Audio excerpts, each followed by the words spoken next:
Today we're going to review the latest in the Apple MacBook Pro family, and this is the 15-inch Retina with the TouchBar. This is their latest and greatest laptop. I also have the previous generation here to compare it.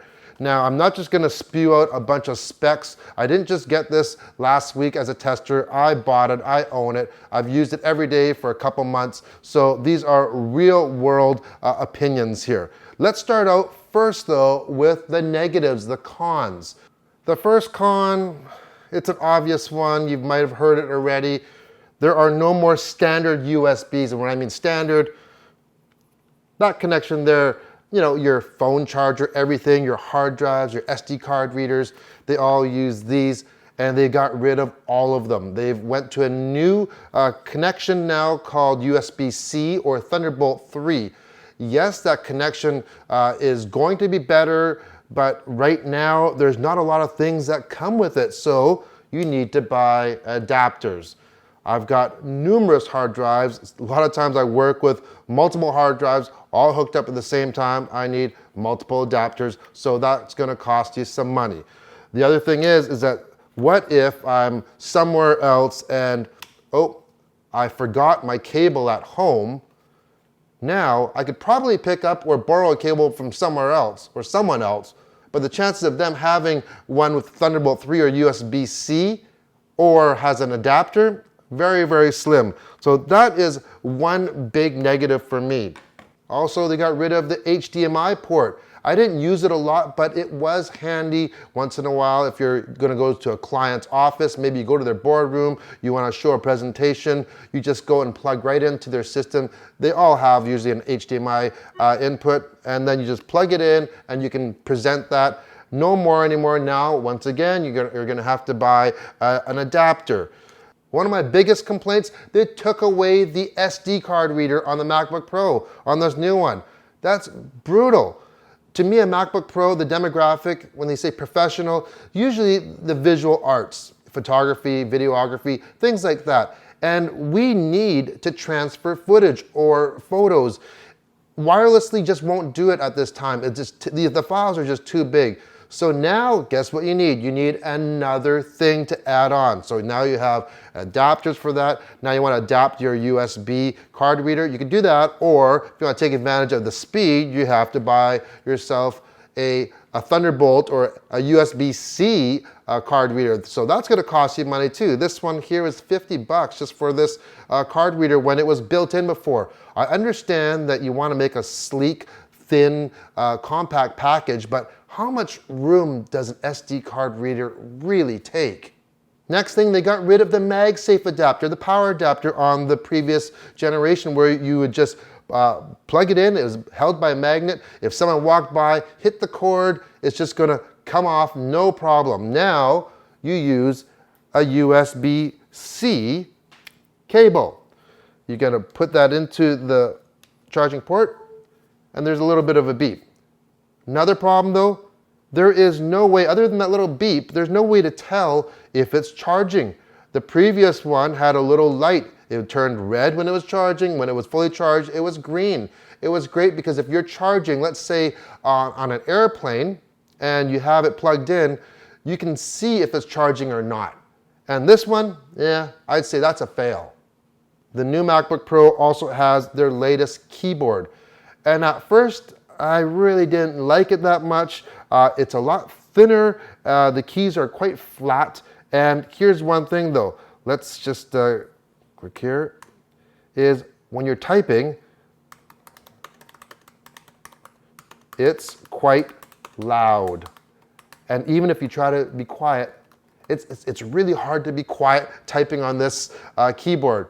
So that's a kind of, you know, it's not a major thing, but it's kind of annoying though. Then we get to the famous TouchBar, which is brand new to this generation of MacBook Pros. Instead of the function keys, they've replaced it with a touch screen, a color touch screen, and apparently it's gonna help you do things.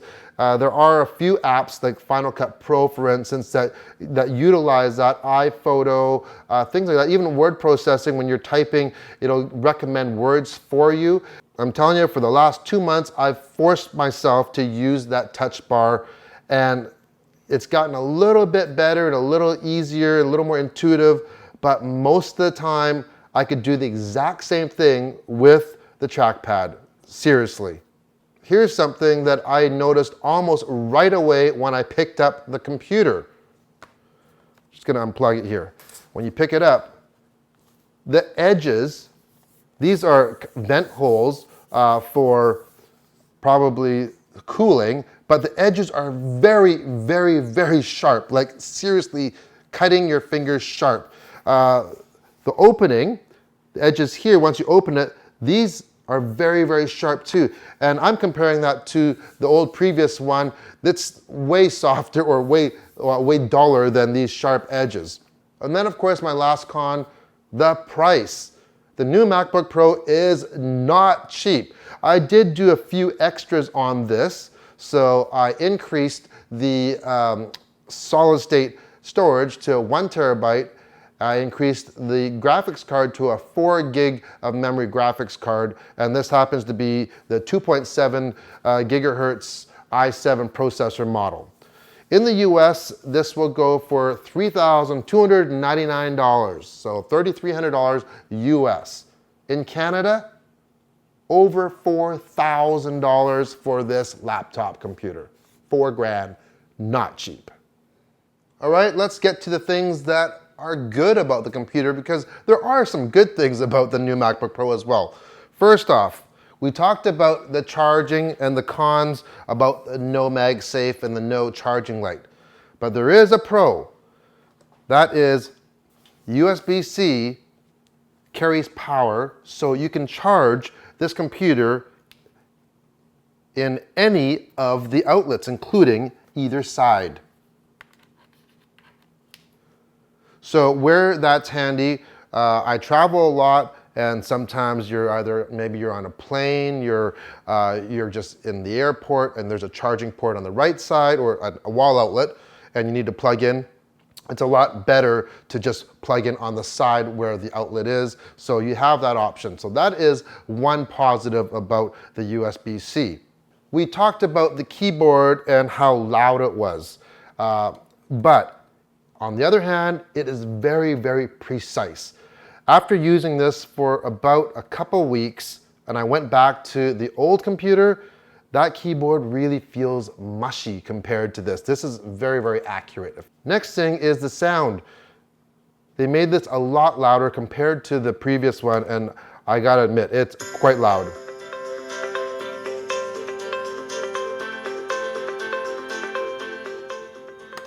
Very, very nice. They've also made the new computer, being the 15-inch Retina, a lot smaller. Look how thin this is. It's very thin, and if you compare it to the previous 15-inch, you can see the footprint difference. So there you go. There is definitely a difference in size, but also width. Quite a difference in width. And then because of those dimensions are smaller, it's fairly light too. It's probably about a pound lighter than the old one. Yeah, a pound's not a lot, but when you're lugging this thing around in your laptop case, in your purse, whatever, it all makes a difference. Okay, we'll open this up again. The screen is a lot brighter now, and because it's brighter, you'd think it uses more battery. This battery life, okay, I can tell you right now, when I first got the computer, I was ready to send it back because the battery life was so bad. I didn't record it, but I did time it. And each percentage of the battery percentage was going down every 90 seconds. And I wasn't using it for anything other than I had 2 web pages open. They were not streaming anything, and it was just on battery power. It would have been dead in 2.5 hours at that. So I was going to go to the Apple store and get them to check it out. But before I did that, I decided, well, there's an update to be had. I'll do the update first. And I did the update, and guess what? Lo and behold, the battery life became amazing. Well, compared to what it was, that's for sure. And Apple never ever said that update, they never admitted that there was a problem or that update was supposed to help, but it definitely did, I guarantee it. Next thing, the trackpad. Way bigger than the old model, which is really nice. You can use a lot of gestures, there's a ton of real estate. I like how they even just proportion everything with the keyboard, the speakers, and that trackpad. I've got no problem with that whatsoever. And now for the MacBook Pro, you can get a different color now even. And we have, this is the space gray. This is the darker version. You'll notice they don't light up the Apple anymore. I don't know if I really care about that or not. Probably save some battery maybe, but I do like this color. My last thing that I really do like about the new MacBook Pro is it has the fingerprint scanner, the Touch ID like you have on your Apple phone if you have an iPhone. Except I think it even works better than the phone one. I don't know, maybe it stays cleaner. It works really well, so instead of having to type in your password to get back into your computer, you just touch that and that's it. And you can also use it for making purchases as well. Should you buy a new MacBook Pro? Is it worth it? Well, if you want the latest and greatest in technology and laptops, this one pretty well is it. It's small, it's loud, it's bright, but guess what? My 2013 MacBook Retina 15-inch here, it pretty well does the same thing as what this one does. And that's why I bought this, because this older one was getting a little bit sluggish, I thought, and the battery was a little bit lacking. So when the new one came out, I'm like, oh, you know what? It's like they haven't updated it for a while. I'm going to get the new one. But after getting this, I realized that if you already have one of these, just stick with this for now. Plus, you get the SD card slot still. If you like the video, hit the thumbs up, and if you want to see more everyday reviews, hit the subscribe button. Thanks for watching.